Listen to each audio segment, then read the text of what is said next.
Assalamualaikum warahmatullahi wabarakatuh. Alhamdulillahi rabbil alamin. Alhamdulillahilladzi qad akhrajana ta'ijal fikri li arbabil hija wa hatta anhu min sama'il aqli kulla hijabin min sahabil jahli hatta badat lahum sumusul ma'rifah ra'au mukhadaratahum munkasifah. Nahmaduhu jala alal in'ami bi ni'matil iman wal islam. Wa nusalli wa nusallimu ala Rasulillah wa ala alihi wa ashabihi wa mawalah amma ba'du. Pada kesempatan ini Al-Fakir akan menyampaikan yaitu tentang taubat. Menurut bahasa, taubat itu berasal dari kata taba yatubu taubatan. Artinya kembali dari perbuatan yang salah kepada yang benar, dari perbuatan dosa kepada perbuatan yang baik, meninggalkan perbuatan dosa, kembali melaksanakan perbuatan yang baik. Itu arti kata taubat. Bagaimana arti taubatan nasuha? Al-Quran menerangkan bagaimana taubatan nasuha. Maksudnya, taubatan nasuha yaitu taubat yang setulus-tulusnya, atau taubat yang semurni-murninya. Dalam hal ini, Allah Subhanahu wa Ta'ala menerangkan dalam surat Ali Imran ayat 135. A'udzu billahi minas syaitonir rajim.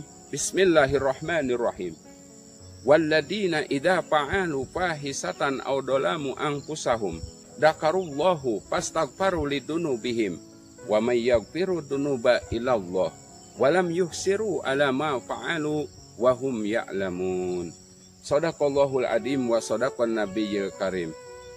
Para pemirsa rahimakumullah, walladzina idza fa'alu fahisatan aw dzalamu anfusahum, dan orang-orang yang apabila berbuat dosa atau mendolimi dirinya sendiri, maka dzakarullahu fastaghfaru lidunubihim, dia mengingat Allah dan dia memintakan ampun kepada Allah.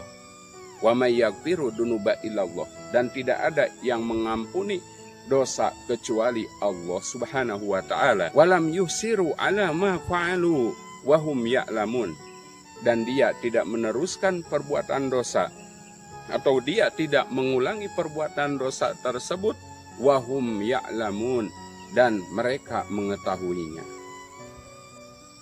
Taubatan nasuha itu adalah maksudnya taubat yang semurni-murninya, atau taubat yang tulus dalam hati yang paling dalam, dan dia tidak akan mengulangi dosa yang pernah diperbuatnya. Dalam hal ini, taubatan nasuha ini harus konsekuen dengan beberapa syarat, di antaranya yaitu dia tidak akan mengulangi dosa yang pernah dilakukannya. Walaupun dia banyak godaan, walaupun dia banyak rintangan, tapi dia tetap akan konsekuen, akan tetap menjaga dia dalam perbuatan dosanya, karena dia tulus ingin kembali kepada jalan yang benar. Yang kedua, yaitu dia merasa menyesal terhadap perbuatan dosa yang pernah dilakukannya. Berbuat taat kepadanya, dia tidak akan mengulanginya lagi, dan dia akan menyesal terhadap perbuatan dosa yang pernah dilakukannya. Yang ketiga, yaitu perbuatan dosa yang pernah dilakukannya ditinggalkan. Dia memperbanyak amal kebaikan di akhir hayatnya. Dia melaksanakan perbuatan baik dengan sebenar-benarnya. Karena apa? Dia ingin menembus perbuatan dosa yang pernah dilakukannya. Dan dia konsekuen dengan apa yang dilakukannya. Dan dia tidak akan mengulangi dosa-dosa yang pernah dilakukannya. Itulah yang dimaksud, yaitu taubatan nasuha. Orang yang paling baik yaitu bukan orang yang tidak pernah berbuat salah, karena manusia pasti semuanya berbuat salah. Tapi orang yang baik yaitu apabila dia melaksanakan atau melakukan dosa, maka dia akan segera kembali bertobat kepada Allah Subhanahu wa Ta'ala. Mudah-mudahan kita semua dijaga oleh Allah Subhanahu wa Ta'ala untuk selalu menjauhi perbuatan dosa dan untuk melaksanakan perintah-perintah Allah Subhanahu wa Ta'ala. La haula wala quwata illa billahil aliyyil azim.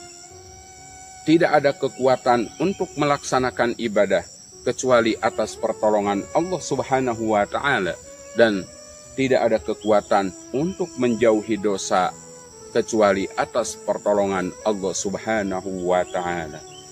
Para pemirsa rahimakumullah, maka kita jangan merasa kita banyak dosa. Kita kadung terlalu banyak dosa, mungkin Allah tidak bisa mengampuni. Kalau kita dosa sebanyak atau sebesar gunung, ampunan Allah lebih dari sebesar gunung. Makanya kalau kita dalam hati ingin sebenar-benarnya taubat kepada Allah, kita ingin berpindah jalan dari jalan yang salah kepada jalan yang benar, kepada jalan menuju ridhonya Allah, kepada jalan yang menuju ampunan Allah, maka jangan ragu kita untuk bertobat kepada Allah Subhanahu wa Ta'ala. Dan apapun rintangannya, maka kita akan selalu bisa menjaga marwah taubat kita.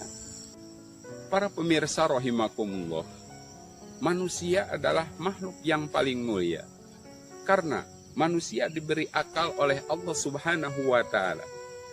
Kita semua dalam mengarungi kehidupan sehari-hari mau dikendalikan oleh akal atau oleh hawa nafsu. Kalau kita menggunakan akal, kalau kita dalam kehidupan dikendalikan oleh akal, maka kita insya Allah akan selamat dunia dan akhirat. Tapi kalau dalam kehidupan sehari-hari kita menuruti hawa nafsu, maka akan celaka. Maka marilah kita mempergunakan akal kita untuk menuju keridhaan Allah, untuk menuju jannahnya Allah. Dipergunakan dalam kehidupan sehari-hari kita untuk bekal akhirat. Selain kita sibuk mencari bekal untuk dunia, tapi kita tidak melupakan untuk bekal akhirat kelak. Mudah-mudahan kita semua berada istiqomah dalam menjalankan ibadah pada Allah Subhanahu wa Ta'ala. Para pemirsa rahimakumullah,